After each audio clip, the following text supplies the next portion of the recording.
नमस्कार दोस्तों, स्वागत है आपका स्टडी फॉर सिविल सर्विसेज में। वीडियो को पूरा देखिए। कोई भी आपका फीडबैक है, कोई सजेशन है, तुरंत वीडियो में कमेंट करके जरूर बताइए। अच्छा लगे तो वीडियो लाइक जरूर कर लीजिए और ऐसे वीडियो लगातार फ्री में पाने के लिए चैनल को तुरंत सब्सक्राइब कर लीजिए और बेल आइकन को जरूर टैप कर लीजिए ताकि आगे भी सारे वीडियो आपको मिलते रहे। यूट्यूब में फॉलो करते हैं तो प्लीज ये वाला फ्री टेलीग्राम चैनल जरूर ज्वाइन कर लीजिएगा। सारे नोटिफिकेशन, सारे अपडेट यहीं पे आते हैं, ध्यान रखिएगा। स्टडी फॉर सिविल सर्विसेज का कोई भी पेड ग्रुप अगर आपको ज्वाइन करना है तो सिर्फ 856480530969606089786445 यही नंबर है हमारे, सिर्फ जहां पे कॉल या व्हाट्सएप कर सकते हैं। इंस्टाग्राम पे हमारा पेज जरूर फॉलो कर लीजिएगा, स्टडी फॉर सिविल .सर्विसेज है। ट्विटर पे हमको जरूर फॉलो कर लीजिएगा, @स्टडी फॉर सिविल्स है। नमस्कार दोस्तों, स्वागत करता हूं मैं आप सभी का आपके अपने channel study for civil services में। एक लेक्चर सीरीज़ हम आपके साथ चला रहे हैं जहां पे यूपी पीसीएस के पुराने वर्षों के मेंस पेपर हम लोग डिस्कस कर रहे थे। 2019 वर्ष से हमने GS1 का डिस्कशन शुरू किया था। यहाँ पे काफ़ी सारे क्वेश्चन ऑलरेडी डिस्कस हो चुके। आज के लेक्चर में उसके आगे के सवाल हम लोग देखेंगे, उनकी चर्चा करेंगे, उनको डिस्कस करेंगे। शुरू करने से पहले मैं बताना चाहूँगा, हमारे कुछ पेड ग्रुप्स चलते हैं जहाँ पे क्वालिटी कंटेंट हम प्रोवाइड करते हैं। अगर इनसे जुड़ी कोई जानकारी आपको चाहिए हो तो दिए गए 2 नंबरों में से किसी पर भी आप हमें कॉल कर सकते हैं। दोस्तों, जो आज का पहला प्रश्न है वो है यूनिटी इन डाइवर्सिटी के ऊपर, यानी विविधता में एकता के ऊपर। क्वेश्चन में एक स्टेटमेंट दिया हुआ है। वो स्टेटमेंट कह रहा है कि जो इंडिया का कल्चर है ये एक सिंबल है यूनिटी इन डाइवर्सिटी का।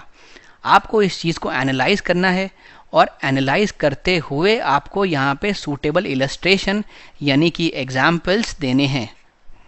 तो अगर आप बात करें कैसे आप शुरू कर सकते हैं, तो देखिए सबसे पहले आप बताइए ये जो कॉन्सेप्ट की बात की गई है यूनिटी इन डाइवर्सिटी, इसका आखिर मतलब क्या है।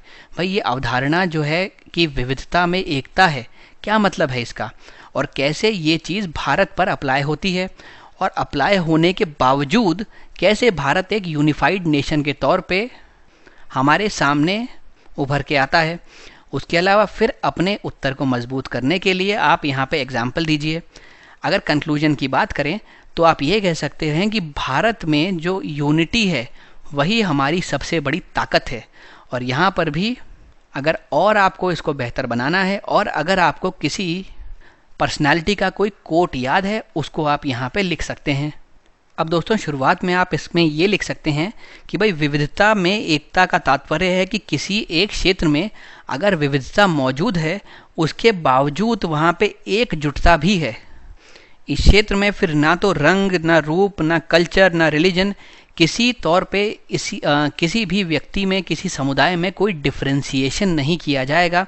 यहाँ पे लोग अपने आप को अपनी यूनिक आइडेंटिटी के साथ देखते हुए सबके साथ हार्मनी में रहेंगे।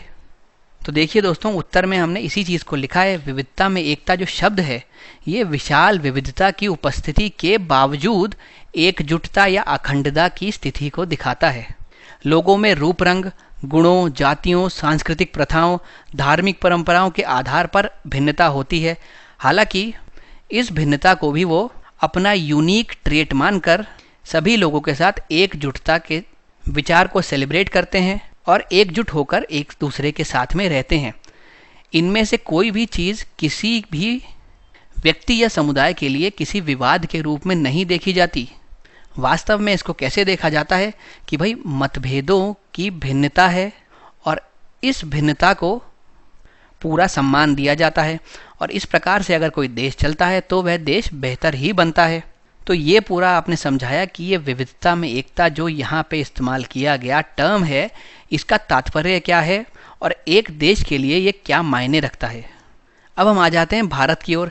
देखिए दोस्तों, जो भारत में एकता है इस एकता की अवधारणा को बेस्ट मॉडल माना जाता है क्योंकि यहाँ पे बहुत सारी डाइवर्सिटी एक साथ रहती है।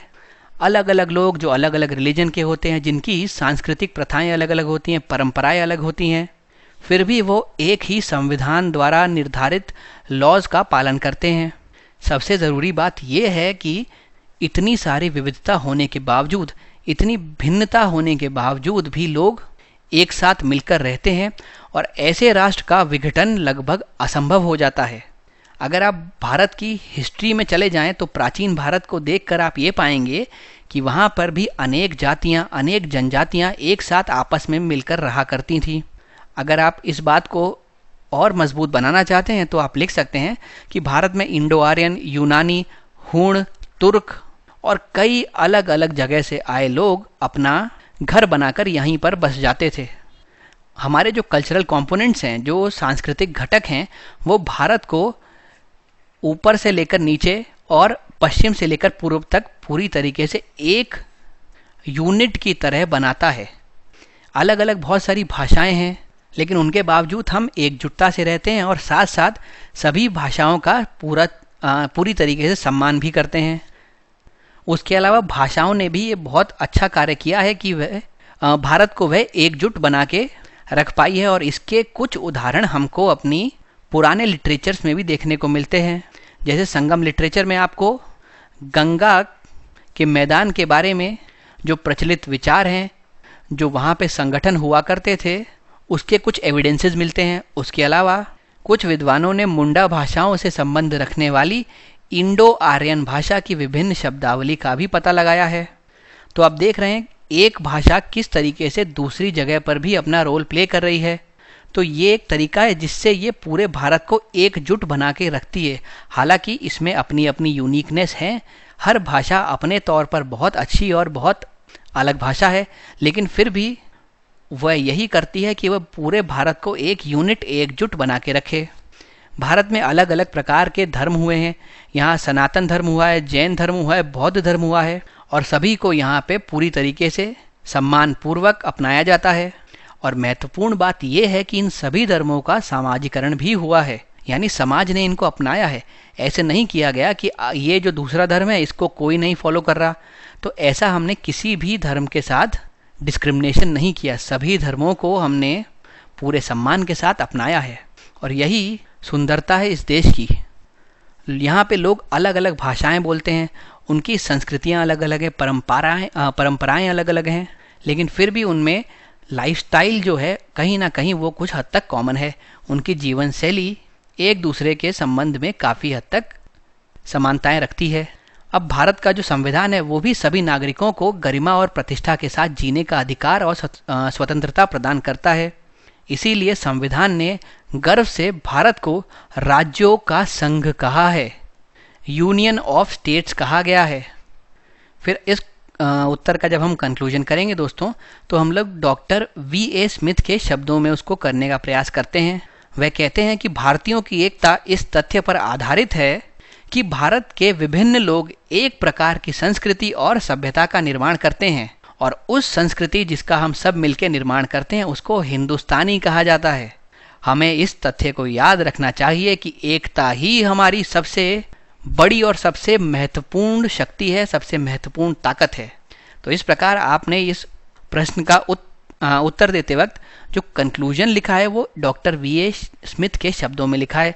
उसके पहले आपने बताया किस प्रकार से भारत में अलग अलग विविधताएं हैं, वैरायटी है, डाइवर्सिटी है, लेकिन उनकी मौजूदगी के बावजूद भी भारत एक सिंगल यूनिट की तरह रहता है।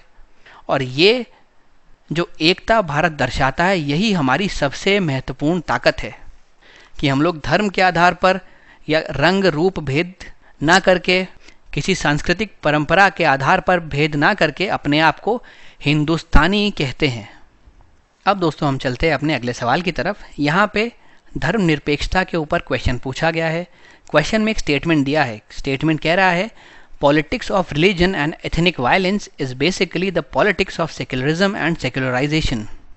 यानी जो धर्म और हिंसा के ऊपर टिकी हुई राजनीति है वह कुछ और नहीं, वह मूलतः धर्मनिरपेक्षता और धर्मनिरपेक्षीकरण की राजनीति है। इस कथन का आपको विश्लेषण करना है, इसको आपको एनालाइज करना है, पर क्रिटिकली करना है। तो यानी कि इसमें आपको पॉजिटिव और नेगेटिव दोनों ही चीज़ों के बारे में लिखना पड़ेगा। सबसे पहले जब हम शुरुआत करते हैं तो इंट्रोडक्शन में हम लिखेंगे कि भारत की सोसाइटी के लिए सेक्युलरिज्म कितना ज़रूरी है, कितना उसका महत्व है। फिर हम इसको एक्सप्लेन करेंगे कि एक्चुअली धर्मनिरपेक्षता का क्या अर्थ है राजनीति के संदर्भ में, और फिर हम बताएंगे किस प्रकार से राजनीति वास्तव में धर्म की राजनीति का ही प्रकार है।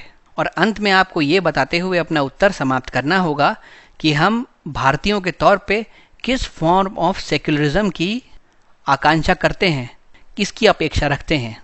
तो दोस्तों शुरुआत में हम ये लिख सकते हैं कि भाई जो सेक्युलरिज्म की हम लोग बात कर रहे हैं ये इंडियन सोसाइटी के लिए बहुत महत्वपूर्ण है। ये एक बैलेंस बनाने का काम करता है स्टेट के बीच में और धर्म के बीच में। इसका जो मेन फोकस होता है वो होता है कि सब लोग यूनाइटेड रहें, एकजुटता से रहें। हालांकि यहाँ पे बात की गई है राजनीतिक सेक्युलरिज्म की, तो फिर हम बात करेंगे कि भाई पॉलिटिकल सेक्युलरिज्म क्या होता है। अब इसकी दो अलग अलग धारणाएं देखी जा सकती हैं। एक तरफ तो भाई हम कहते हैं कि स्टेट है वो रिलीजन में अपना रोल कम से कम रखे, क्योंकि हमने देखा है आज़ादी के समय पे राजनीति का एक अहम योगदान हुआ करता था धर्म में, और इसी वजह से कितने दंगे भड़के थे। तो अब हम लोग प्रयास ये करते हैं कि राजनीति और धर्म दोनों अलग अलग रहें। लेकिन इसी को दूसरा देखने का तरीका ये भी है कि भाई राजनीति और पॉलिटिक्स किसी भी तरीके से अलग नहीं हो सकते। माफ़ कीजिएगा, राजनीति और धर्म किसी भी तरीके से अलग नहीं हो सकते। हमारा जो समाज है उसके अंदर धर्म जो है उसकी अवधारणा निहित है, वो ऑलरेडी अंदर इम्बाइब्ड है। इतनी गहरी जड़ें हैं कि आप चाह कर भी उसको बाहर नहीं निकाल सकते। और इसी बात का जो राजनेता होते हैं वो एडवांटेज लेते हैं, वो इसका फ़ायदा उठाते हैं। समाज हमारा धर्म के बिहाफ पे छोटे छोटे टुकड़ों में बटा हुआ है। इसी को वो लोग और ज़्यादा वाइड करते हैं और इससे अपने वोट बैंक मजबूत करते हैं। अगर वो मान लीजिए पार्टी का जो टिकट है वो इसी बेसिस पे बांट रहे हैं कि कोई इस पर्टिकुलर धर्म का है, तो उसे आसानी से हम लोग अपनी पार्टी का टिकट दे देंगे। तो वो कुछ नहीं कर रहे, लेकिन वो भारत में कम्युनलिज्म को और स्ट्रॉन्ग कर रहे हैं, क्योंकि जो दूसरे धर्म हैं वो इस धर्म से कुछ समय बाद चिढ़ने लगेंगे। उनको लगेगा भाई इस धर्म के लोगों को तो राजनीतिक सपोर्ट भी है, हमको भी सपोर्ट मिलना चाहिए। लेकिन दुर्भाग्यपूर्ण बात यही है कि राजनीति जो है वो कहीं ना कहीं धर्म में जो दूरियां हैं उनका फ़ायदा उठाती है। और ये इस बात से भी प्रूव होता है कि आजकल हमको सूडो सेक्युलरिज्म देखने को मिलता है। यानी कहने के नाम पे तो आप धर्मनिरपेक्ष हैं, पर एक्चुअली आपके जो एक्शन हैं, जो आपके कृत्य हैं, वो कुछ और ही बयां करते हैं। इसका एग्जाम्पल आप देख लीजिए कि भाई यूनिफॉर्म सिविल कोड का जब इम्प्लीमेंटेशन की बात आती है, जब समान नागरिक संहिता के इम्प्लीमेंटेशन की बात आती है, तो उस पर किसी भी प्रकार का पॉलिटिकल विल नहीं बन पाता, कोई भी उसको आगे नहीं बढ़ने देता। जबकि हम ये मानते हैं कि अगर ये लागू हो गया तो ये धर्मनिरपेक्षता की तरफ एक बड़ा कदम होगा। और अगर सरकार इतनी धर्मनिरपेक्ष है तो वह इसको लाने के लिए प्रयास क्यों नहीं करती। अभी तक ये जो है ये सिर्फ आइडिया ही बना हुआ है, ये ग्राउंड रियलिटी नहीं बन पाया। तो ये जो कॉन्सेप्ट मैं आपको बता रहा हूँ सूडो सेक्युलरिज्म का, इसका मतलब है आप दिखाते तो अपने आप को सेक्युलर हैं, लेकिन आपके मन में कुछ और चल रहा है। फिर आपको अंत में ये लिखना होगा कि अगर हमको सेक्युलर रहना है, एक ऐसा समाज बनना है जो धर्मनिरपेक्षता के ऊपर टिका हुआ हो, तो हमको धर्म से खुद को कुछ हद तक दूर करना पड़ेगा। उसके अलावा हमको as a citizen of India खुद को और बाकी सभी को पहचानना पड़ेगा, ना कि किसी व्यक्ति को किसी धर्म या किसी जाति के आधार पर देखना चाहिए। तो ऐसा सेक्युलरिज्म है जिसके लिए हमको आकांक्षा रखनी चाहिए, जिसके लिए हमको एस्पायर करना चाहिए। अब देखते हैं दोस्तों इसका हम लोगों ने उत्तर किस प्रकार बनाया है। सबसे पहले वही हमने बोला है कि जो भारत है उसमें विशाल धार्मिक विविधता है, इसी वजह से उसके लिए सेक्युलरिज्म या फिर धर्मनिरपेक्षता बहुत अहम हो जाती है। राज्य और विभिन्न समूहों के बीच में ये एक संतुलन बनाए रखने का कार्य करता है। इसके तहत किसी भी विशेष धर्म, जाति, भाषा को हम लोग महत्व नहीं देते। इसके बजाय विभिन्न धर्मों को, जातियों को, भाषाओं को एक साथ एक जगह लाके उनको एकजुट करते हैं और उनकी एकता पे ही पूरा फोकस करते हैं। अगर हम राजनीति में सेक्युलरिज्म की बात करते हैं तो हमारे सामने दो अलग अलग इसकी धारणाएं आती हैं, व्याख्याएं आती हैं। पहला तो राज्य जो है राजनीति में धर्म की भूमिका को कम करने की कोशिश में है, यानी उसे कम करके रखना चाहिए। ये ज़रूरी भी है क्योंकि हमने देखा स्वतंत्रता के बाद कितने धार्मिक आधार पर दंगे भड़के थे, कितने लोगों को अपनी जान गंवानी पड़ी थी। तो राजनीति से धर्म को अलग रखना ज़रूरी है। लेकिन वहीं पे इसकी दूसरी व्याख्या जब हमारे सामने आती है तो हम थोड़ा सोच में पड़ जाते हैं। भाई ये बताती है कि राजनीति और धर्म जो है इनका अलगाव हो नहीं सकता। और ये चीज़ इस बात से और स्ट्रांग हो जाती है जब हम समझते हैं कि हमारे समाज में धर्म का बहुत महत्वपूर्ण रोल है, उसने बहुत अंदर तक अपनी जड़ें बिखेर रखी हैं। यही चीज़ हमने फिर आगे लिखी है कि हमारी सोसाइटी में जो रिलीजन है उसने अपनी रूट्स बहुत अंदर तक फैला रखी हैं, और आमतौर पर जो राजनीति है वो इसका फ़ायदा उठाती है। वो रिलीजियस कार्ड खेलकर लोगों को धर्म के आधार पर बांटती है और अपने वोट बैंक को मजबूत करती है। आजकल सूडो सेक्युलरिज्म की भी प्रथा काफ़ी प्रचलित है। इसमें आप ऊपर से तो दिखाते हैं कि हम लोग सेक्युलर हैं, लेकिन आपके कृत्य कुछ और होते हैं। एग्जाम्पल मैंने आपको बताया था सामान्य नागरिक संहिता का। इसको लागू करने के लिए सभी राजनेता का जो रवैया है वो उदासीन है, जबकि इसको धर्मनिरपेक्षता की दिशा में एक अहम कदम माना जाता है। लेकिन इसके बाद भी जो राजनेता है वह अपने आप को धर्मनिरपेक्षता का चैंपियन बताते हैं। यह उस धार्मिक राजनीति को स्पष्ट रूप से दिखाता है जो धर्मनिरपेक्षता की राजनीति के नाम पर प्रछन्न है। तो हमको एक कैसी सोसाइटी चाहिए?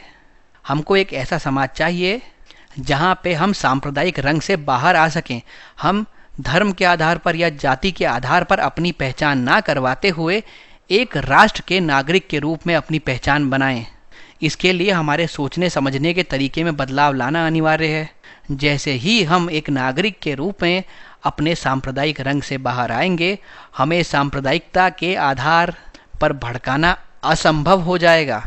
और ये जो हम बात कर रहे हैं, जो सेक्युलरिज्म के अंदर ही राजनीति चलती है, इसके जो अटेम्प्ट्स होते हैं लोगों को धर्म के आधार पर अलग अलग बांटने के, वो सब विफल हो जाएंगे। दोस्तों, फिर कुछ इससे जुड़े हुए महत्वपूर्ण तथ्य हम समझते हैं। अगर धर्मनिरपेक्षता को बढ़ाने के लिए सरकार ने क्या कदम उठाए, इस प्रकार का आपके सामने सवाल आता है, तो आप इस तरीके से उसका उत्तर लिख सकते हैं। हमने इसको 2 भागों में बांट लिया है। इनफैक्ट हमने इसको 3 भागों में बांट लिया है। पहला तो संवैधानिक तरीके के बारे में बताते हैं, फिर हम बताएंगे क्या न्यायिक तरीके हमने अपनाए हैं, जुडिशियल तरीके अपनाए हैं, और तीसरे हम बात करेंगे कैसे हमने अलग अलग समितियों का गठन करके सेक्युलरिज्म को प्रमोट करने का प्रयास किया है। सबसे पहले हम बताते हैं कि हमने रिपब्लिक को डिफाइन किया है।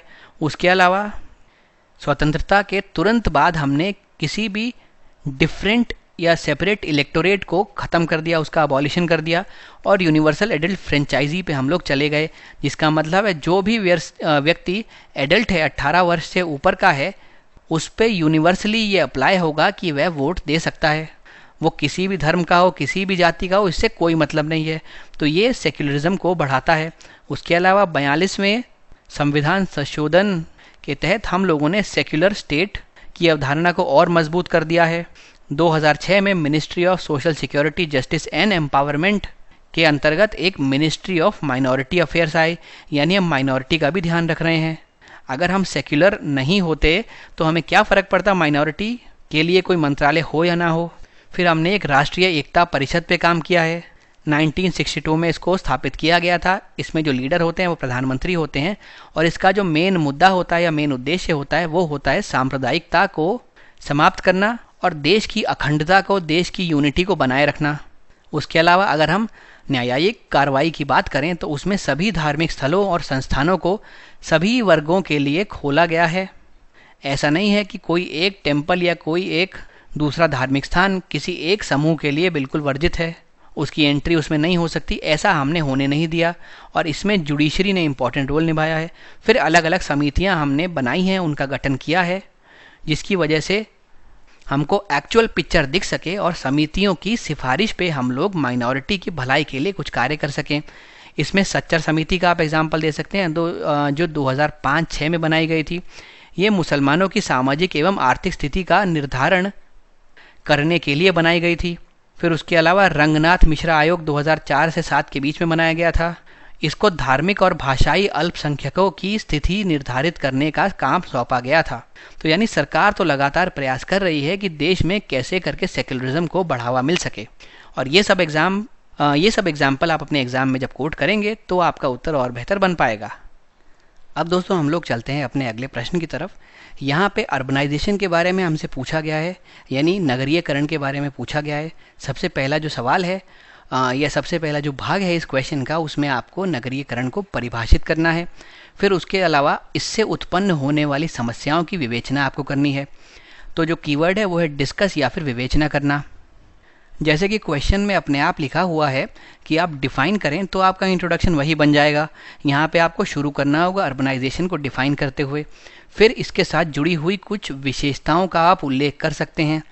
उसके बाद आप ये समझा सकते हैं कि अर्बनाइजेशन के साथ क्या क्या समस्याएं जुड़ी हुई हैं।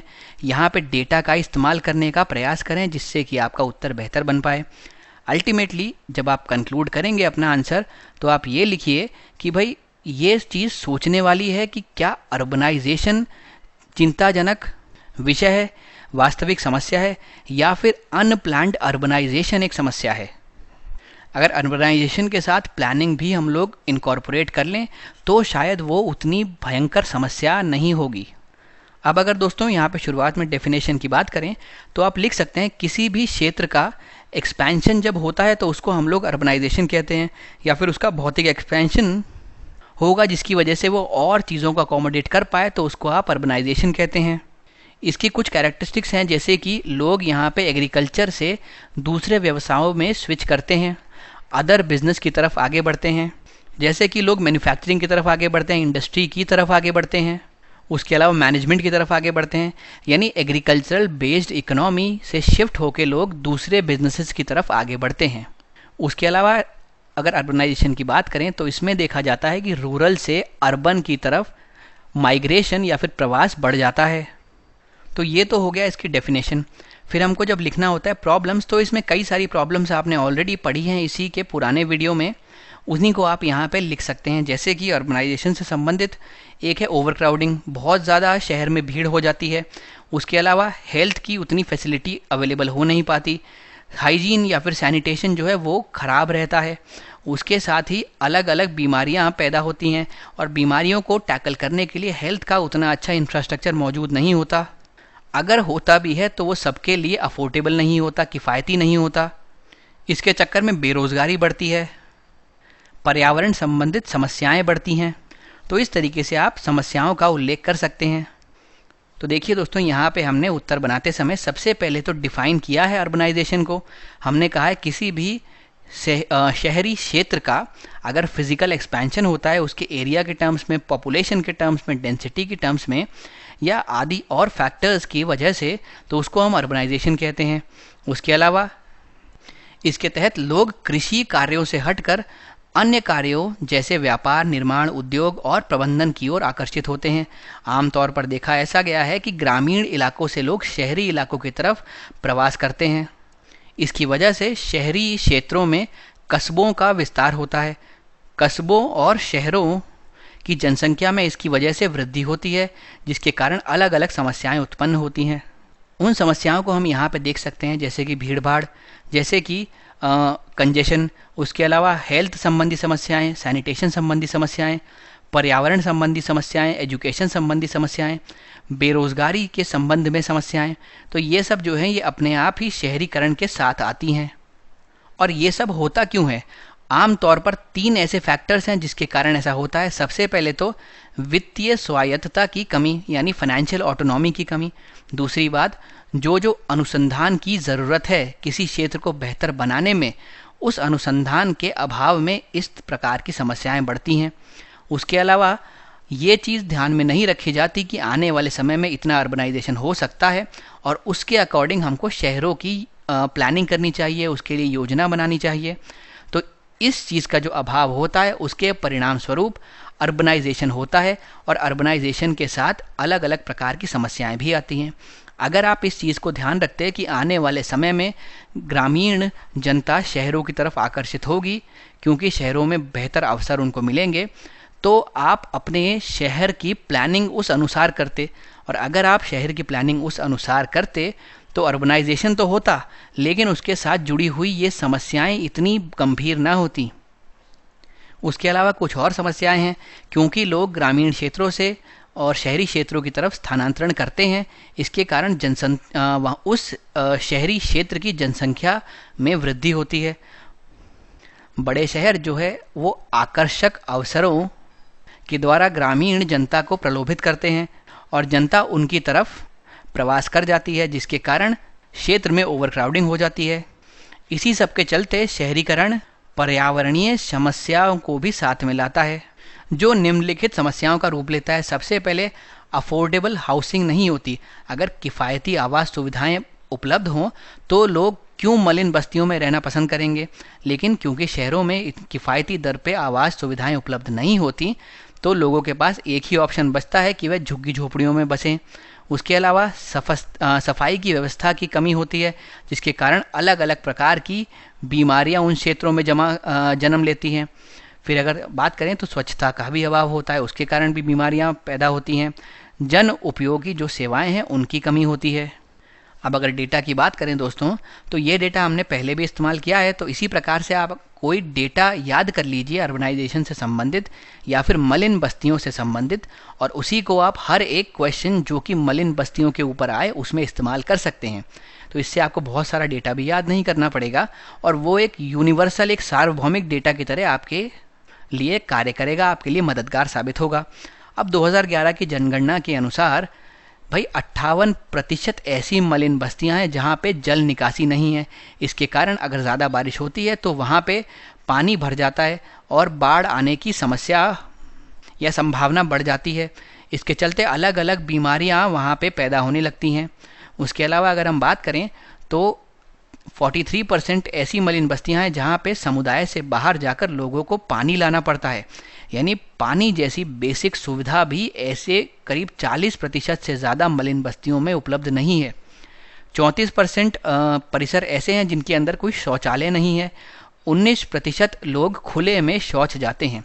यानी आज जब हम स्वच्छ भारत की तर्ज पर देश को ओपन डेफिकेशन फ्री बनाना चाहते हैं तो वहाँ पे मलिन बस्तियों में आज भी करीब 19% लोग ऐसे हैं जो खुले में शौच जाते हैं। इनफैक्ट ये फिगर तो 2011 की जनगणना का है। 2021 आते आते अब ये फिगर में काफ़ी बदलाव भी हो चुके होंगे। फिर उसके बाद शहरों में अधिक जनसंख्या के कारण अलग अलग प्रकार की परिवहन समस्याएं भी उत्पन्न होती हैं, जिसके परिणाम स्वरूप सड़क दुर्घटना देखने को मिलती हैं। यातायात में आमतौर पर जाम देखने को मिलते हैं। उसके अलावा शहर में इतनी जनसंख्या आती है, शहर उसको अकोमोडेट नहीं कर पाता, जिसकी वजह से शहर के बाहर की तरफ हमको अवैध बस्तियां देखने को मिलती हैं और धीरे धीरे उनकी संख्या बढ़ती ही जा रही है। शहर में भीड़भाड़ बढ़ रही है और अंत में हम लिखेंगे कि शहर और कुछ नहीं पर एक कंक्रीट के जंगल में तब्दील होते जा रहे हैं। आमतौर पर दोस्तों गुड़गांव को कंक्रीट का जंगल कहा जाता है जोग्राफिकल टर्म्स में, क्योंकि वहाँ पे दूर दूर तक बस एक बिल्डिंग्स ही आपको देखने को मिलती हैं, जहाँ देखो सब कुछ कॉन्क्रीटाइज हो चुका है। और ऐसे में और भी बहुत सारी समस्याएं आती हैं। अगर बारिश होती है तो आमतौर पर मिट्टी में जो पानी है वो नीचे चला जाता है और ग्राउंड वाटर के लेवल को बढ़ाता है। पर आप मिट्टी हटा देंगे, वहाँ पे कंक्रीट कर देंगे तो यह पानी आएगा और ये उसके ऊपर से रन ऑफ हो जाएगा और ये सब पानी वेस्ट हो जाएगा। ये ग्राउंड वाटर का लेवल भी नहीं बढ़ाएगा और हम इसको किसी और तरीके से यूटिलाइज भी नहीं कर सकते। तो ये जो समस्याएं हैं ये कंक्रीट जंगल में आती हैं। तो दोस्तों इसीलिए हम लोग ये कह सकते हैं कि भाई अर्बनाइजेशन अपने आप में समस्या नहीं है, समस्या है अनसस्टेनेबल अर्बनाइजेशन, अनप्लान्ड अर्बनाइजेशन, और वही अलग अलग प्रकार की परेशानियों को उत्पन्न करता है। फिर यहाँ पे कुछ महत्वपूर्ण तथ्यों में दोस्तों हमने द्वितीय प्रशासनिक सुधार आयोग की कुछ सिफारिशों के बारे में उल्लेख किया है। शहरीकरण से संबंधित इन बातों को आप अपने किसी भी आंसर में लिख सकते हैं तो आपका आंसर अच्छा और मजबूत बनेगा। भाई सबसे पहले अर्बन लोकल बॉडीज़ की बात करें या फिर शहरी स्थानीय निकायों की बात करें तो सेकेंड ARC ने कहा है कि शहरों में जल प्रबंधन और वितरण पर जो नियंत्रण है उसकी शक्ति हमको शहरी स्थानीय निकायों को देनी चाहिए। अभी फ़िलहाल में ये स्टेट गवर्नमेंट के पास होती है, राज्य के पास होती है।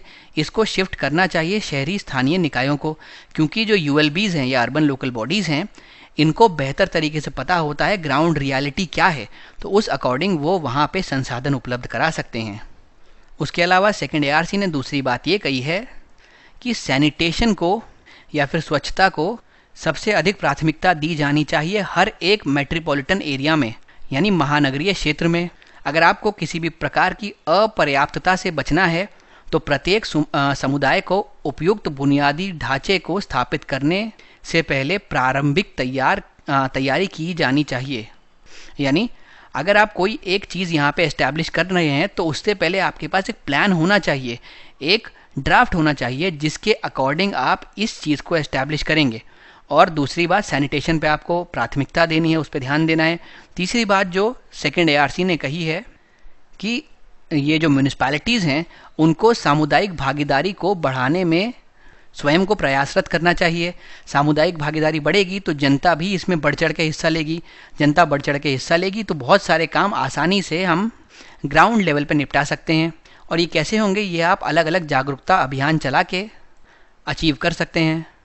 फिर शहरों में जो है कचरा संग्रहण से संबंधित अगर समस्याएं हैं तो उनको दूर करने के लिए हम PPP इनिशिएटिव्स का इस्तेमाल कर सकते हैं, यानी सार्वजनिक निजी भागीदारी को हम लोग यहाँ पे इस्तेमाल करके कचरा संग्रहण और निपटान की समस्याओं से डील कर सकते हैं।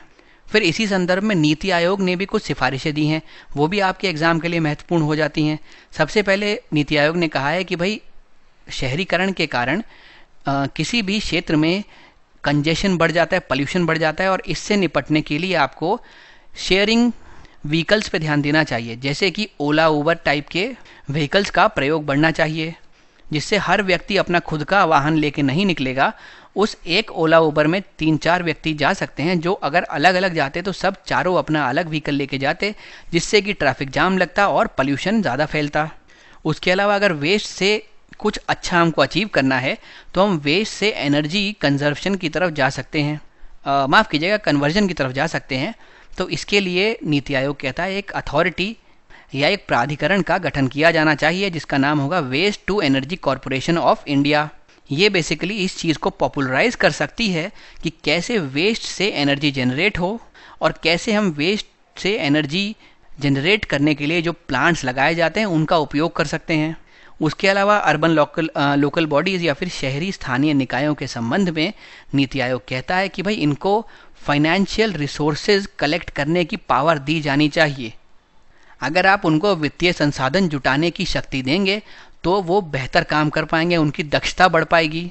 और इसके लिए आप म्युनिसिपल बॉन्ड का सहारा ले सकते हैं, जिसके ज़रिए वो वित्तीय संसाधन जुटा सकते हैं। तो इससे क्या होगा, अर्बन लोकल बॉडीज़ को सशक्त करने में मदद मिलेगी। और अगर अर्बन लोकल बॉडी सशक्त होंगी तो ग्राउंड लेवल पे बेहतर तरीके से हर चीज़ का प्रबंधन हो पाएगा। अब दोस्तों हम चलते हैं अगले प्रश्न की तरफ। यहाँ पे गंगा मैदान में ग्रामीण अधिवासों के प्रकारों के बारे में पूछा गया है। उसका क्षेत्रीय वितरण क्या है, आपको इसकी विवेचना करनी है। यानी गंगा के मैदानों में जो भी रूरल सेटलमेंट हैं वो किस तरीके से डिस्ट्रीब्यूटेड है, तो ये आपको बताना है। अल्टीमेटली डिस्कस आपका कीवर्ड है या मुख्य शब्द है विवेचना करना। शुरुआत आप कैसे करेंगे, एक किसी भी रूरल सेटलमेंट की कैरेक्टरिस्टिक लिख के आप इसकी शुरुआत कर सकते हैं। फिर गंगा के मैदान में पाए जाने वाले विभिन्न प्रकार के अधिवासों के बारे में आप बता सकते हैं। अब दोस्तों अगर इस केस में हम लोग बात करें तो सबसे पहले समझते हैं रूरल सेटलमेंट होता क्या है। सबसे पहले रूरल सेटलमेंट, किसी एक सेटलमेंट को आप कैसे कहेंगे, तो ये तय किया जाता है वो जिस भूमि पे एग्जिस्ट कर रहा है उस भूमि की प्रकृति के ऊपर। अगर वो रूरल एरियाज़ में है तो वो रूरल सेटलमेंट कहलाएगा। उसके अलावा इस पर्टिकुलर सेटलमेंट में जो एक्टिविटीज़ होती हैं ज़्यादातर वो प्राइमरी एक्टिविटीज़ ही होती हैं, जैसे कि एग्रीकल्चर यहाँ पे आपको देखने को मिलेगा, यानी कृषि देखने को मिलेगा, या फिर मत्स्य पालन देखने को मिलेगा, पशुपालन देखने को मिलेगा। तो जो प्राइमरी एक्टिविटीज़ हैं यही इस सेटलमेंट में देखने को मिलती हैं। उसके अलावा ये अक्सर छोटे छोटे क्षेत्र में फैले होते हैं, यानी छोटे छोटे होंगे ये सेटलमेंट। अब अगर हम लोग इसको फिर तोड़ दें तो दोस्तों सेटलमेंट क्या होता है, किस बेसिस पे हम लोग सेटलमेंट को डिफाइन करते हैं, तो सेटलमेंट में जो घर होते हैं वो एक दूसरे से कितना दूर हैं, यानी कितना उनमें डिस्टेंस है, प्लस वो कितने बड़े हैं, उनका एरिया कितना है। इन दोनों ही चीज़ों के आधार पर हम लोग तय करते हैं कि वो जो घर हैं वो किस सेटलमेंट में हम क्लासीफाई करेंगे। फिर रूरल सेटलमेंट में बात करते हैं तो प्राइमरी एक्टिविटी होती हैं। उसके अलावा जो घर होते हैं वो जो ओवरऑल सभी घर होते हैं वो छोटे एरिया में फैले होते हैं। अब अगर हम लोग बात करें गंगा मैदान की, जिस पे हमको यहाँ पे सवाल पूछा गया है, तो आमतौर पर जो गंगा मैदान के सेटलमेंट्स हैं रूरल, वो रेक्टेंगुलर नेचर के हैं, यानी इस तरीके से वो आयताकार है, रेक्टेंगल है। उसके अलावा ये क्रॉस रोड्स पे मिलते हैं इस प्रकार से, और ये जो रोड हैं ये एक दूसरे को 90 डिग्री पे काटती हैं। रोड के किनारे पे ये सेटलमेंट के घर बने होते हैं। कई बार दो माउंटेन के बीच में भी ये घर हमको मिलते हैं, तो वहाँ पे इस प्रकार से रोड काट रही होगी और यहाँ पे वो चौकोर घर होगा। चौकोर नहीं, रेक्टेंगुलर होगा, सॉरी दोस्तों। तो यहाँ रेक्टेंगुलर सेटलमेंट आपको ज़्यादा देखने को मिलता है। कई जगह पे हमको हैमलेटेड सेटलमेंट भी मिलता है, जहाँ पे घर बिखरे बिखरे होंगे और एक दूसरे से काफ़ी दूर होंगे। इसको हम लोग हैमलेट काइंड ऑफ सेटलमेंट भी कहते हैं। अब देखते हैं इसका उत्तर हम किस प्रकार बना सकते हैं। देखिए, जो ग्रामीण बस्तियाँ हैं उसको किस भूमि के ऊपर वो बनी हुई हैं उसके अनुसार श्रेणीबद्ध किया जाता है। भाई, यहाँ पे जो गतिविधियाँ या जो एक्टिविटीज़ होती हैं वो प्राथमिक होती हैं, जैसे कृषि, पशुपालन और मत्स्य पालन। उसके अलावा आमतौर पर ये जो बस्तियाँ होती हैं ये आकार में तुलनात्मक छोटी होती हैं। अब अगर बस्तियों की बात करूं तो विभिन्न प्रकार की बस्तियों का निर्धारण इस चीज़ पे किया जाता है कि सबसे पहले तो जो घर हैं उनके आकार कितने बड़े हैं, और दूसरी बार घर के बीच में कितनी दूरियां हैं आपस में। अगर हम लोग गंगा के मैदान के ऊपर सेटलमेंट की बात करें तो यहाँ पर जनरली जो बस्ती है वो आयताकार सेटलमेंट की है, या फिर इसको क्रॉस आकार सेटलमेंट भी बोलते हैं। क्रॉस आकार इसीलिए क्योंकि यहाँ पे जो है दो रोड्स एक दूसरे को 90 डिग्री पे काटती है। जो घर होंगे वो रेक्टेंगुलर फॉर्म में इस जगह पे ऐसे बने होंगे, तो अपनी शेप के कारण इसको हम आयताकार या रेक्टेंगुलर कहते हैं। अगर हम बात करें इंटर माउंटेन वैली, यानी दो माउंटेन के बीच में अगर कोई वैली है तो उस पर भी आपको इस प्रकार के घर देखने को मिलेंगे। यहाँ पे वो कॉमन होते हैं, इस जगह पे वो घर बना होगा।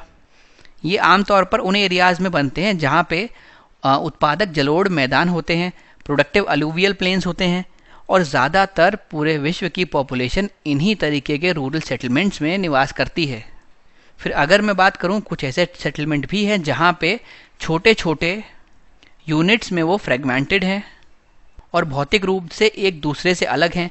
तो इस प्रकार के जो मैदान होते हैं इसको हम लोग हेमलेट बस्ती कहते हैं। मध्य और निचले गंगा के मैदान में हेमलेट बस्ती देखी जा सकती है। यानी अगर आप दोस्तों यहाँ देखेंगे, ये मिडिल गंगा प्लेन्स और ये लोअर गंगा प्लेन्स, इसमें हेमलेट काइंड ऑफ बस्ती देखी जा सकती है। और ये जो अपर गंगा प्लेन्स है या फिर काफ़ी इस एरिया में आपको रेक्टेंगुलर बस्ती देखने को मिलेगी। ये मैंने आपको बताया किस तरीके से क्रॉस रोड भी कहलाती है, क्योंकि ये रोड के एकदम किनारे पे होती है।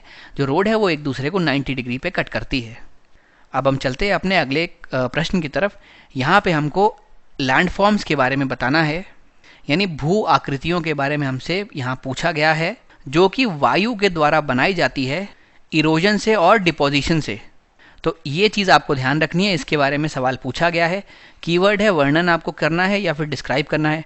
तो आप सीधी तरीके से यहाँ पे जो भी लैंडफॉर्म्स बनेंगे, भू आकृतियाँ बनेंगी, उनकी चर्चा करते हुए अपना उत्तर शुरू कर सकते हैं। दो भागों में इसको डिवाइड कर लीजिए, एक तो आप इरोजन के बारे में बताएंगे और एक आप डिपोजिशन के बारे में बताएंगे।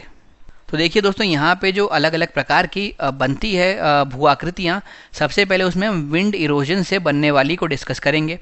एक है छत्रक शिला या फिर मशरूम रॉक। ये इस प्रकार से आपको देखने को मिलती है।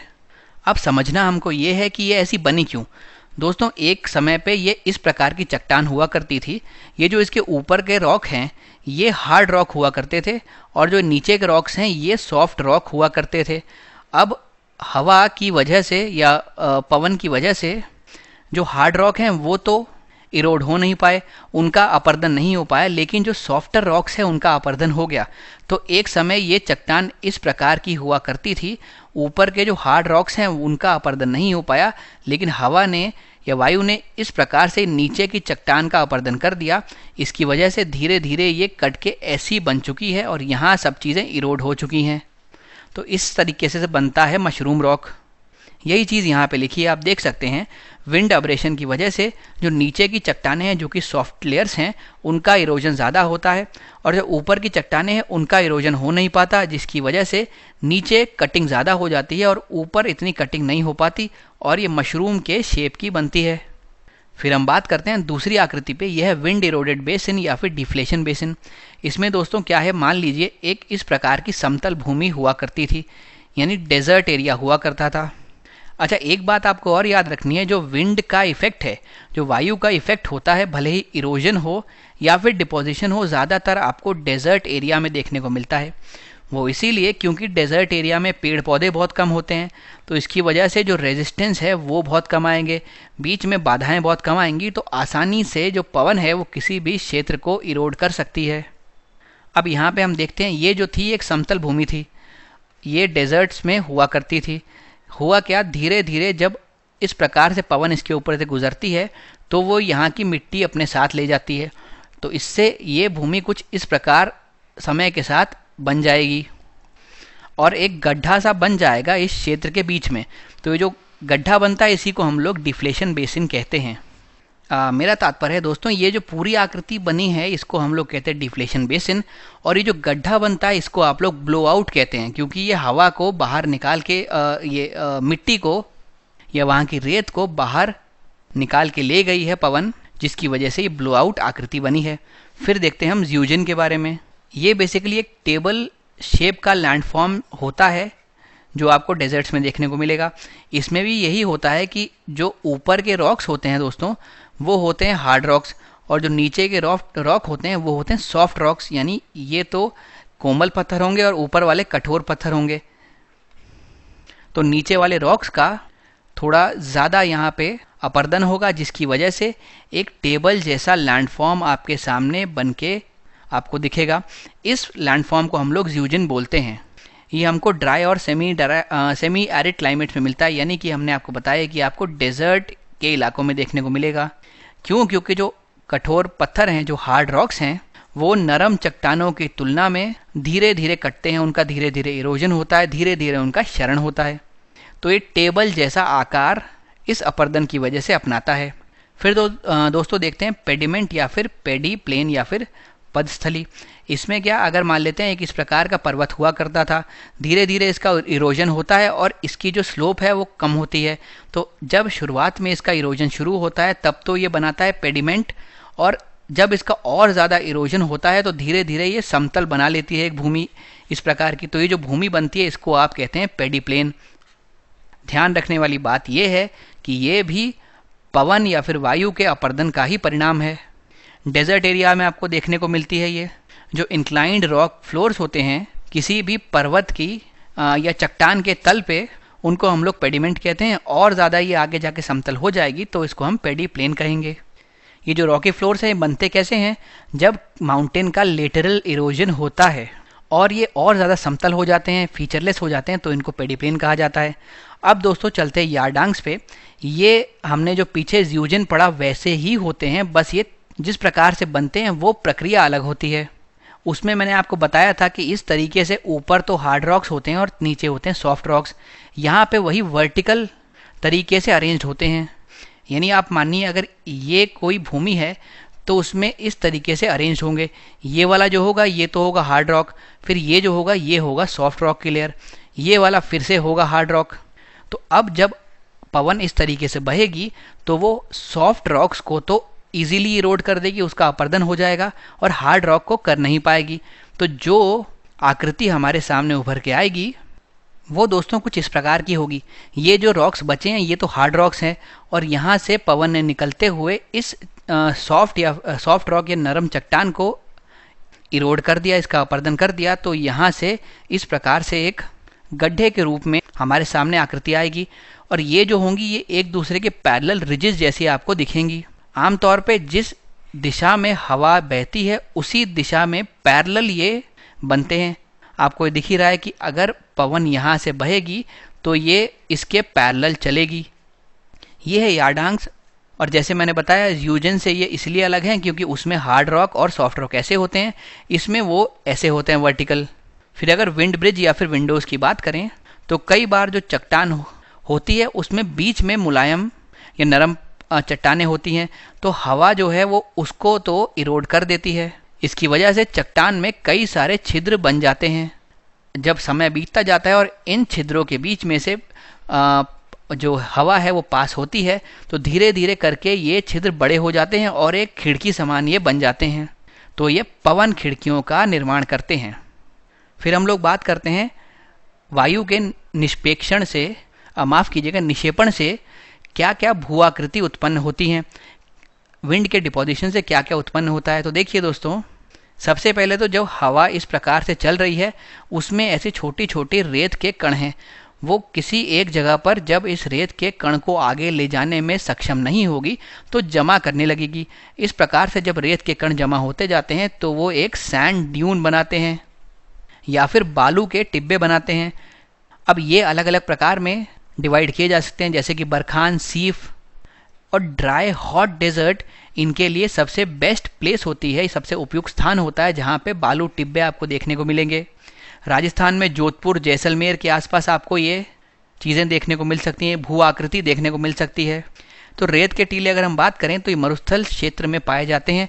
इनकी उत्पत्ति कई विभिन्न कारकों से होती है कि भाई क्या उस क्षेत्र में रेत की उपलब्धता है, वायु की दिशा क्या है और उस पर लगने वाला बल कितना है, क्योंकि अगर उस पर अच्छा बल लगेगा तभी वह ये निर्धारित कर पाएगी कितनी दूर तक वो रेत के कणों को ले जा सकती है और वायु के मार्ग में कितनी बाधाएं आ रही हैं। अगर बहुत बाधाएं आ रही हैं तो जहाँ पे बाधा आएगी वहाँ पे ही वो रेत को डिपॉजिट करने लगेगी और वहीं पे सैंड ड्यून हमको देखने को मिल सकता है। फिर ये अलग अलग प्रकार के सैंड ड्यून होते हैं। एक होता है बरखान। बरखान जो है वो इस तरीके का सैंड ड्यून होता है जो आपको देखने को मिलता है। तो ये नव चंद्राकार टिब्बे के रूप में भी हम इसको पहचानते हैं। ये देखिए दोस्तों, यहाँ पे आप देख सकते हैं, ये है बरचान या फिर बरखान जो इस प्रकार से बनते हैं। उसके अलावा एक है लीनियर ड्यून्स, ये होता है पैराबोलिक ड्यून्स। तो पैराबोलिक और बरखान में फ़र्क ये है कि जिस तरफ वायु की दिशा है, जो बरखान अगर उसकी तरफ बनेंगे तो वो ऐसे कुछ बनेंगे और वहीं पे अगर ये इस तरीके से ऑपोजिट दिशा में बनेंगे तो वह पैराबोलिक ड्यून्स कहलाएंगे। स्टार ड्यून्स होते हैं जिनकी अलग अलग इस प्रकार से धाराएं निकल रही होती हैं। यहाँ आप देख सकते हैं कि ये तो है ज्यूजिन और ये है यारडांग। जैसे मैंने बताया, यहाँ पे इस चीज़ को तो हवा ने काट दिया है क्योंकि यहाँ पे सॉफ्ट रॉक थे और यहाँ पे जो है हार्ड रॉक ऊपर थे, सॉफ्टर रॉक नीचे हुआ करते थे।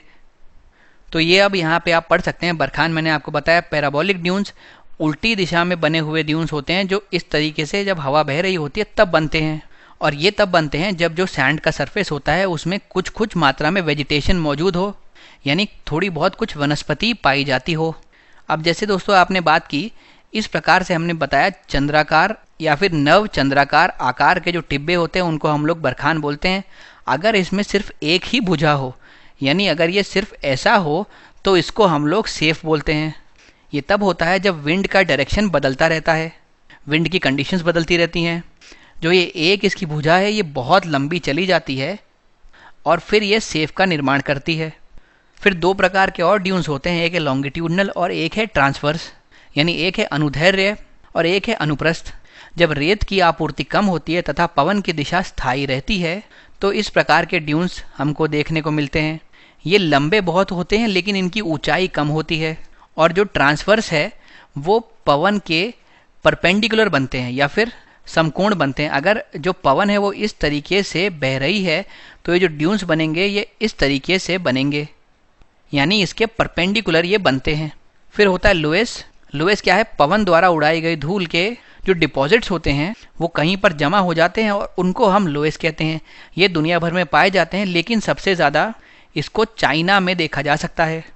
फिर दोस्तों हमने एक टेबल आपके लिए यहाँ बना दी है, इसमें सभी चीज़ों की समरी आपको मिल जाएगी कि भाई विंड से अगर इरोजन होता है या अपर्दन होता है तो क्या बनता है, अगर डिपोजिशन होता है तो क्या बनता है, रिवर से ऐसे क्या बनता है, ग्राउंड वाटर से क्या बनता है, ग्लेशियर से क्या बनता है और ओशियन से क्या बनता है। ये टेबल आपको अपने एग्ज़ाम में बहुत काम आ सकती है। हमने दोनों ही भाषाओं में इसको रखा है, ये हिंदी है, यही फिर इंग्लिश है।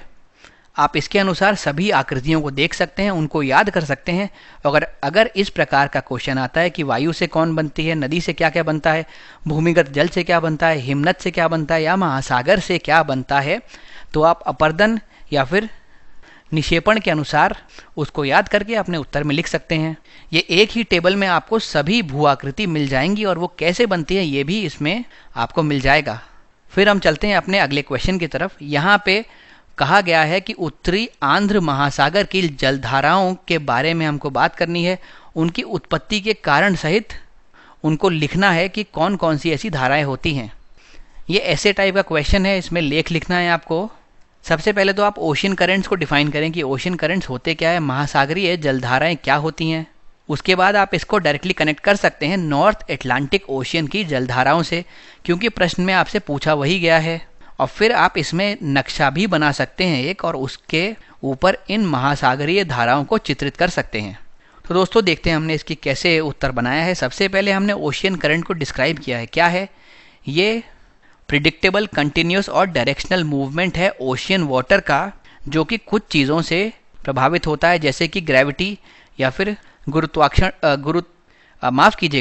गुरुत्वाकर्षण बल से, वायु या फिर कोरियोलिस बल से और पानी के घनत्व से। यानी ये जो धाराएं बहती हैं ये इन चीज़ों से प्रभावित होती हैं।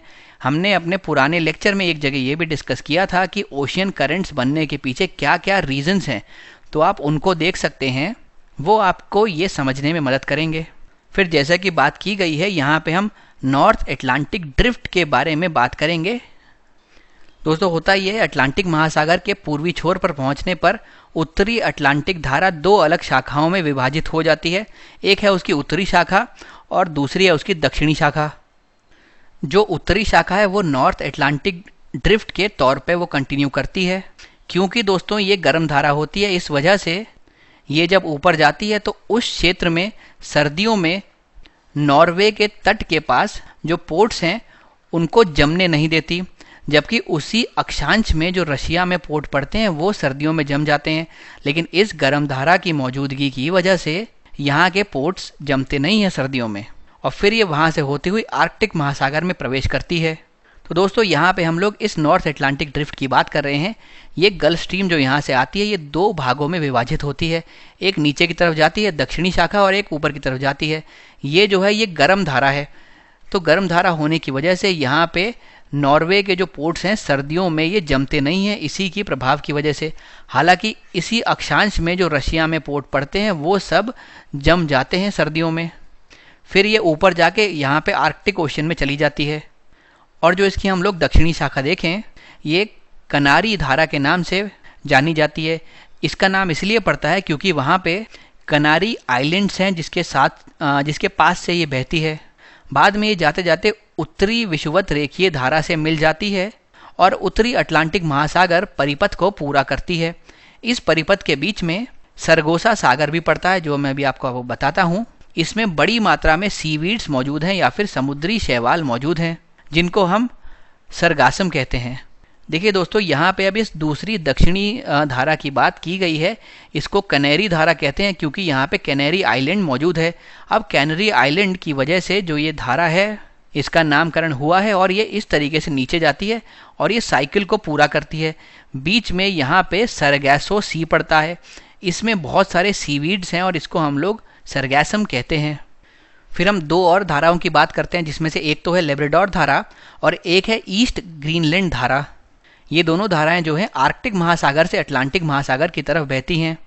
कनाडा के पूर्वी तट पर लेब्राडोर धारा जो है वो गर्म गल्फ स्ट्रीम से मिलती है और दोनों धाराओं के संगम से न्यू फाउंडलैंड के आसपास बहुत ज़्यादा कोहरा उत्पन्न होता है और यहाँ दुनिया के सबसे महत्वपूर्ण मछली पकड़ने के क्षेत्रों का निर्माण होता है। अब पूर्वी ग्रीनलैंड धारा जो है वह आइसलैंड और ग्रीनलैंड के बीच में बहती है और उसका संगम उत्तरी अटलांटिक धारा को ठंडा करता है।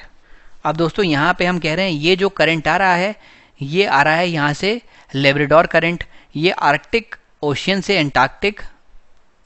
अटलांटिक ओशियन तक आता है। अब ये तो है ऊपर से आ रहा है इसलिए ठंडा कोल्ड है। अब नीचे से जो गल्फ स्ट्रीम आ रही है वो हॉट है। यहाँ पे ये मिलते हैं तो यहाँ पे एक न्यू फाउंडलैंड नाम की जगह पड़ती है। इस क्षेत्र में बहुत ज़्यादा कोहरा होता है जिसकी वजह से यहाँ पे बहुत ज़्यादा शिपिंग एक्सीडेंट्स भी होते हैं क्योंकि आपको बहुत दूर तक दिख नहीं पाता। और साथ साथ ये एरिया जो है विश्व का सबसे बेहतरीन फिशिंग ग्राउंड बनता है। फिर जो उत्तरी शाखा है वो विषुवत रेखीय धारा से मिल जाती है। दक्षिणी शाखा वहीं दक्षिण की ओर मुड़ जाती है और दक्षिण अमेरिका के पूर्वी तट के साथ बहती है। यह ब्राज़ील धारा कहलाती है। ये दोस्तों यहाँ से जो कैनरी धारा आ रही थी ये इस तरीके से चली जाती है। कुछ हिस्सा इसका यहाँ मुड़ जाता है और यहाँ मुड़ के ये ब्राज़ील के साथ बहता है, जो इसको ब्राज़ीलियन धारा हम कहते हैं।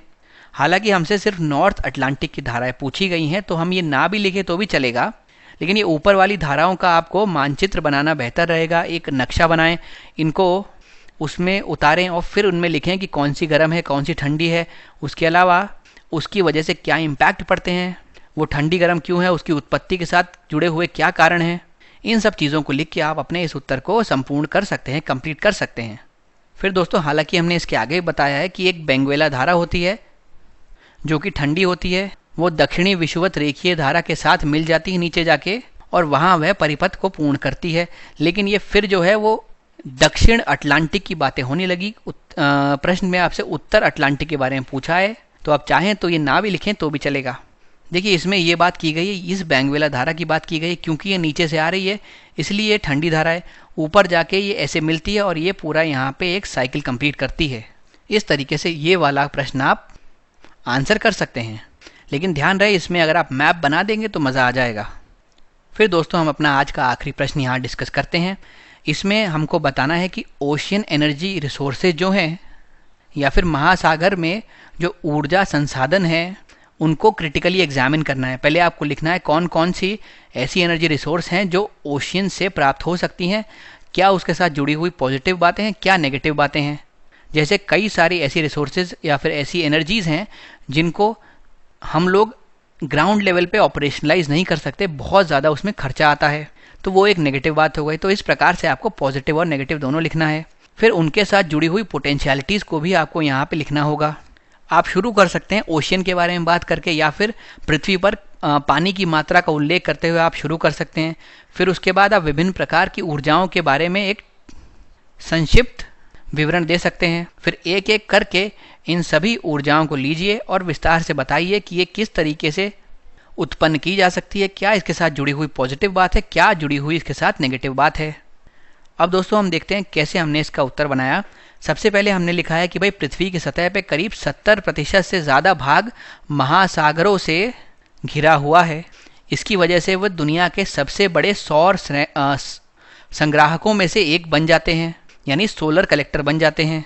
महासागरों से दो प्रकार की ऊर्जा हमको मिल सकती है। सबसे पहले तो सूर्य की गर्मी से ऊष्मीय ऊर्जा, और दूसरी है ज्वार की लहरों से यांत्रिक ऊर्जा।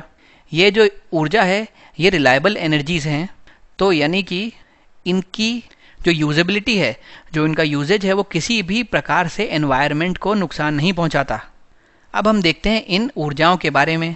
देखिए सबसे पहले तो हम टाइडल एनर्जी के बारे में बात करते हैं, या ज्वरीय ऊर्जा। टाइड्स की राइजिंग या फॉलिंग से ये उत्पन्न होती है। होता यह है कि आपने आमतौर पर देखा होगा कि अगर अभी पानी का लेवल इतना है तो कुछ समय बाद या कुछ क्षण बाद, बेसिकली शायद 6 से 7 घंटे बाद होता है कि पानी का लेवल कम हो जाता है, फिर उसके बाद वापस पानी का लेवल बढ़ जाता है। तो ये जो होता है इसको हम लोग टाइड्स कहते हैं। आसान भाषा में समझाने के लिए देखिए, जब कई बार अगर आप गंगा किनारे गए होंगे तो आप देखते हैं किसी किसी समय तो सभी सीढ़ियाँ आपको दिखने लगती हैं, लेकिन जब गंगा का लेवल बढ़ जाता है तो सीढ़ियाँ काफ़ी सारी छुप जाती हैं। तो यही होता है महासागरों के साथ। टाइड्स का कॉन्सेप्ट समझने में ये चीज़ आपकी मदद कर सकती है। देखिए ऐसे ही जो समुद्र का लेवल है वो कभी नीचे हो जाता है, कभी ऊपर हो जाता है, इसको हम लोग टाइड्स कहते हैं। इसकी वजह से टाइडल एनर्जी जनरेट की जा सकती है। देखिए दोस्तों, समुद्र के संकीर्ण क्षेत्र पर बांध का निर्माण किया जाता है। अब ये जब बांध का निर्माण कर दिया गया तो जब जल स्तर बढ़ता है तो इसके अंदर जल प्रवेश कर जाता है। बांध का जो दूसरा द्वार है या बांध के द्वार पर एक टरबाइन लगाई जाती है जो जल के प्रवेश करने की वजह से इस प्रकार घूमती है। जब ये टरबाइन घूमती है तो यह यहाँ पे ऊर्जा उत्पन्न करती है। इस तरीके से यहाँ विद्युत ऊर्जा उत्पन्न होती है। इसके एडवांटेज ये हैं कि पर्यावरण के अनुकूल है, ये अत्यधिक अनुमानित है। आपको मालूम है कि इस समय पे जो जल का स्तर है वो बढ़ेगा, जिसकी वजह से जो आपने बांध कंस्ट्रक्ट किया है उसके अंदर पानी जाएगा और जो आपने टरबाइन लगाई है वो घूमेगी। तो आप इसका अनुमान लगा सकते हैं। उसके अलावा रिन्यूएबल है, नवीनीकरणीय है, और इसके संचालन में और रखरखाव में ज़्यादा लागत लगती नहीं। आपको डैम बना के छोड़ देना है, अपने आप पानी का लेवल जब ऊपर जाएगा तो डैम में पानी जाएगा, उसकी वजह से टरबाइन रोटेट करेगी। हालांकि कुछ समस्याएं भी हैं। जो शुरुआत की लागत होती है इसको कंस्ट्रक्ट करने में वो बहुत ज़्यादा होती है। ये जो है समुद्री जीवों के लिए खतरा उत्पन्न कर सकती है, और इस प्रकार की जो चीज़ें हैं वो केवल विशिष्ट स्थानों पर ही स्थापित की जा सकती हैं। हर जगह आप ऐसे टाइडल एनर्जी से इलेक्ट्रिक एनर्जी नहीं जनरेट कर सकते। अगर भारत के सिनेरियो में बात करें तो ministry of new and renewable energy यानी नवीन एवं नवीनीकरणीय ऊर्जा मंत्रालय ने अनुमान लगाया है कि देश में खंबात की खाड़ी जो गुजरात में है और कच्छ की खाड़ी जो फिर गुजरात में है, और साथ ही पश्चिम बंगाल में सुंदरबन जो क्षेत्र है उसमें ऐसी ऊर्जा के उत्पादन की क्षमता है। फिर हम देखते हैं अगली एनर्जी की तरफ, ये है महासागरीय तापीय ऊर्जा या फिर ओशियन थर्मल एनर्जी। बेसिकली जो सूर्यताप है उसकी वजह से अगर मान लीजिए यहाँ पे समुद्र है तो जो ये शैलो एरियाज़ हैं जो ज़्यादा गहरे नहीं हैं वो ज़्यादा गर्म हो जाते हैं, क्योंकि इनके ऊपर सूर्यताप का ज़्यादा प्रभाव पड़ेगा। वो जब सनलाइट नीचे तक जाएगी तो वो इस क्षेत्र में इतना ज़्यादा प्रभाव नहीं डाल पाएगी, तो ये थोड़ा कम गर्म होगा। तो एक टेम्परेचर डिफरेंस क्रिएट हो गया इस एरिया और इस एरिया के बीच में। इसी से आगे चलकर तापीय ऊर्जा उत्पन्न होती है। हालांकि समस्या ये है कि ये जो टेक्नोलॉजी है ये अभी इनएफिशिएंट है, अपेक्षाकृत ही असक्षम है। उसके अलावा सिस्टम को चलाने के लिए आपको अच्छी मात्रा में पहले बिजली उसमें लगानी पड़ेगी, यानी बिजली उत्पन्न करने के पहले बिजली लगाइए। इसलिए ये एक महंगा निवेश है, इसीलिए इसको कम इस्तेमाल किया जाता है। उसके अलावा इसका एनवायरमेंटल इम्पैक्ट भी हो सकता है, इसकी वजह से तट रेखाओं का कटाव हो सकता है। और एक और इसके साथ डिसएडवांटेज ये जुड़ा हुआ है कि भाई ये कैपिटल इंटेंसिव टेक्नोलॉजी है, इसमें बहुत सारा पैसा आपको लगाना पड़ेगा। और अगर ये आप बहुत बड़े पैमाने पे इसको लगाएंगे तभी ये किफ़ायती हो सकता है, लेकिन आप छोटे छोटे ऐसे प्लांट अलग अलग जगह पे लगा देंगे तो वो कैपिटल इंटेंसिव होंगे, हमारे जेब से वो पैसा लेंगे। इंडिया के रिस्पेक्ट में इंडिया की जोग्राफिकल जो पोजीशन है वो उसको थर्मल एनर्जी के लिए सूटेबल बनाती है। करीब 2000 किलोमीटर का जो साउथ इंडियन कोस्ट है, यानी जो भारत का ये साउथ इंडियन वाला कोस्ट है, ये करीब 2000 किलोमीटर का है। ये हाई पोटेंशियल साइट के तौर पे उभर के सामने आता है ओशियन थर्मल एनर्जी के लिए। उसके अलावा भारत ने लक्षद्वीप की राजधानी कवरत्ती में अपनी पहली महासागरीय तापीय ऊर्जा रूपांतरण परियोजना की प्लानिंग की है। फिर हम चलते हैं वेव एनर्जी की तरफ। यहाँ पे जो वेव्स होती हैं उसके कारण हम लोग कोशिश करते हैं कि बिजली जनरेट की जाए। देखिए, बिजली जनरेट करनी है तो कहीं ना कहीं आपको टरबाइन लगानी पड़ेगी जो घूमेगी। तो जो वेव्स आती हैं वो यहाँ पे पुश करती हैं और टरबाइन को ऐसे घुमाती हैं, जिसकी वजह से ऊर्जा उत्पन्न होती है। हालांकि जो टाइडल एनर्जी थी जो हमने देखी थी वो तो एब और फ्लो ऑफ टाइड्स की वजह से बनती है, लेकिन जो वेव एनर्जी होती है वो वर्टिकल मूवमेंट ऑफ वाटर की वजह से बनती है, जो कि टाइड्स प्रोड्यूस करते हैं। वेव एनर्जी सिर्फ उन्हीं जगहों पे इस्तेमाल की जा सकती है जहाँ पे वेव्स बहुत स्ट्रॉन्ग हैं। अब इसके एडवांटेज ये हैं कि पोल्यूशन फ्री होती है, रिन्यूएबल एनर्जी होती है।